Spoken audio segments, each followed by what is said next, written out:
अरे काय चाललंय काय, हाच प्रश्न तुमच्या माझ्या सगळ्यांच्या मनात रेंगाळत असणार.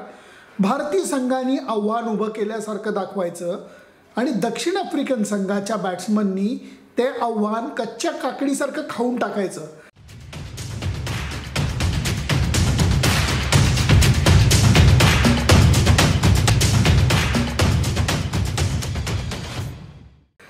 दुसरी टेस्ट, तिसरी टेस्ट आणि दोन्ही वन डेमध्ये आपल्याला हेच बघायला मिळालेलं आहे.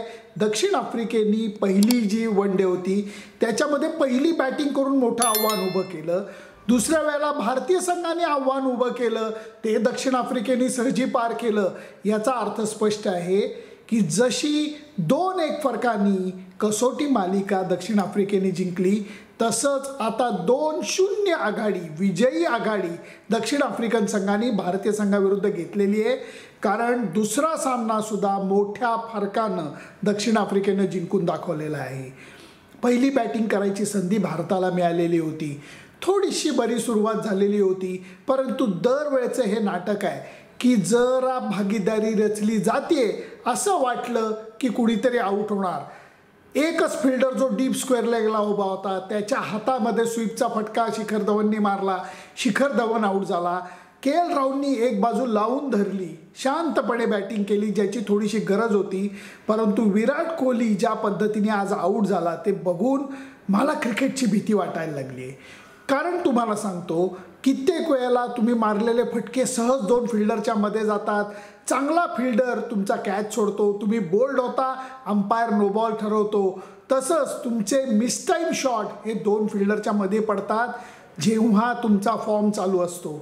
आणि जेव्हा तुमचा फॉर्म नसतो तेव्हा एक धावे करता तुम्हाला झगडायला लागतं. आत्ता विराट कोहली तसाच झगडताना आपल्याला बघायला मिळतोय. 0 धावांवरती तो बाद झाला आणि तो सुद्धा विचित्र असा सहजी शॉर्ट कव्हर्समध्ये मारून तो आऊट होताना बघून मला खरोखर वाईट वाटलं आणि क्रिकेटची भीती वाटली की क्रिकेट कित्येक वेळेला भल्या भल्या खेळाडूंना अक्षरशः रडकुंडीला आणतो, ही गोष्ट बघायला मिळत होती. ऋषभ पंतला 4थ्या नंबरवरती बॅटिंग करायची संधी संघ व्यवस्थापनाने दिली. त्याचं कारण असं होतं की एक अनुभवी आणि डावखुरा खेळाडू असा त्यावेळेला आत पाठवला गेला. ती मूव चांगली ठरली. त्याचं कारण ऋषभ पंतनी अफलातून बॅटिंग केली. त्याने आणि के.एल. राहुलनी शतकी भागीदारीसुद्धा केली. आणि ज्या वेळेला भारतीय संघाचा जम बसू लागलेला होता, अटॅक करायची वेळ आलेली होती, त्यावेळेला परत तीच गोष्ट घडली. पहिल्यांदा के.एल. राहुल आऊट झाला, तो सुद्धा सिंपल कॅच देऊन आऊट झाला आणि नंतर ऋषभ पंत आऊट झाला. भारतीय संघाच्या अडचणी तिथं वाढायला लागल्या आणि त्यातनंही आपली जी मिडल ऑर्डर किंवा त्याला तुम्ही लोअर मिडल ऑर्डर म्हणू शकता, 2 अय्यर यांनी परत आज अपेक्षित कामगिरी केली नाही. श्रेयस अय्यरला अपयश आलं. व्यंकटेश अय्यर जास्त काही करू शकला नाही. इंटरनॅशनल क्रिकेट आणि IPL म्हणा किंवा फर्स्ट क्लास क्रिकेट याच्यामध्ये किती फरक आहे हे कदाचित व्यंकटेश अय्यरला हळूहळू कळायला लागलं असेल. 6 विकेट गेलेल्या होत्या तेव्हा भारतीय संघ चांगलाच अडचणीत आलेला होता आणि त्यावेळेला शार्दूल ठाकूर आणि अश्विननी चांगली भागीदारी केली. शार्दूलनी 40 आणि अश्विननी मला वाटतं 30-35 धावा केल्या, म्हणून भारतीय संघाला 287 धावांचा तरी फलक उभारता आला. पण एक प्रश्न कायम डोक्यावरती तरंगत राहिला आणि तो म्हणजे दक्षिण आफ्रिकेच्या स्पिनर्सना खेळताना भारतीय फलंदाजांची भंबेरी का उडते. शमसीला 2 विकेट मिळाल्या, केशव महाराजला महत्त्वाची विकेट मिळाली, विराट कोहलीची. असं का होतंय हे अजून भारतीय संघाला ते कोडं सोडवता आलेलं नाही आहे. जेव्हा दक्षिण आफ्रिकेची बॅटिंग चालू झाली त्यावेळेला क्विंटन डिकॉकनी सामना भारतापासून लांब नेण्यासाठी अक्षरशः मला वाटतं योग्य चाल रचली. टकाटक बॅटिंग केली, आक्रमण केलं आपल्या बॉलर्सवरती. बुमराला थोडासा सांभाळून खेळला, परंतु त्यांनी खरपूस समाचार हा भुवनेश्वर कुमारचा घेतला.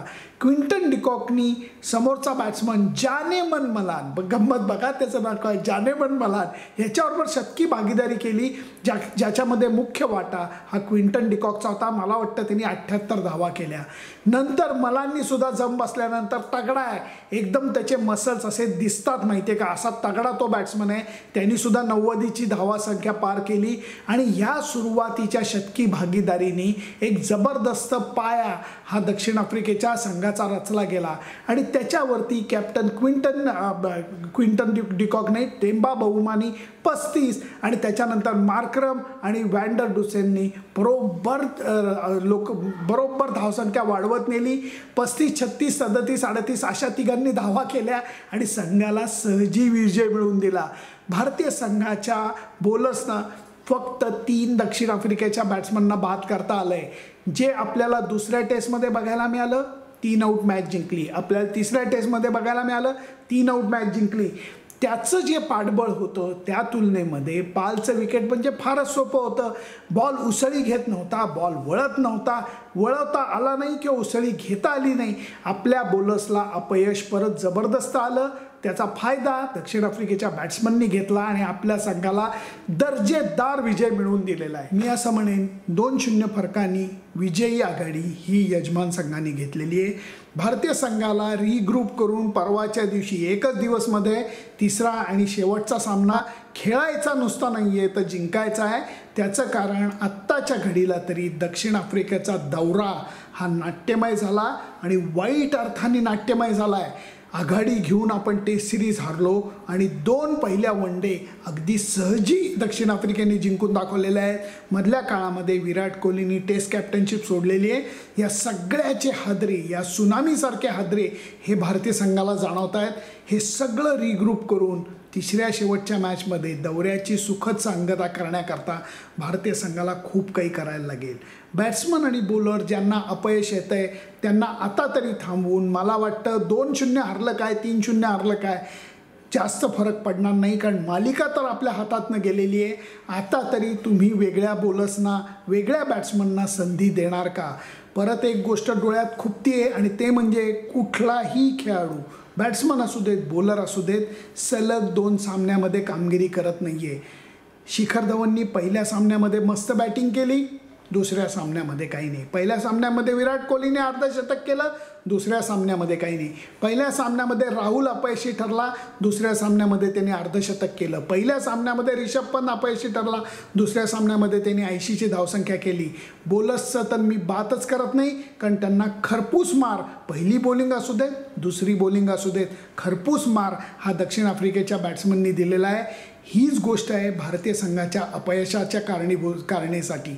मला असं वाटतं आत्ताच्या घडीला जो तोल भारतीय संघाचा गेलेला आहे त्याच्यातनं सावरणं हे खूप खूप खूप मोठं आव्हान आहे. तुमचं मत काय मला जरूर कळवा, कारण आत्ताच्या घडीला भारतीय संघ एक चूक करत नाही आहे, अनेक चुका करतोय. कामगिरीत सातत्य बॅट्समन आणि बॉलर्स दोघांकडनं जर का राखलं गेलं नाही तर मग दुसरं काय होणार? बघता बघता सामने भारतीय संघापासून दूर जात आहेत. हे लक्षण अजिबात चांगलं नाही आहे. तुमचं मत काय जरूर कळवा, कारण तुम्हाला माहिती आहे तुमच्या मताचं मला मोल आहे. Bye bye.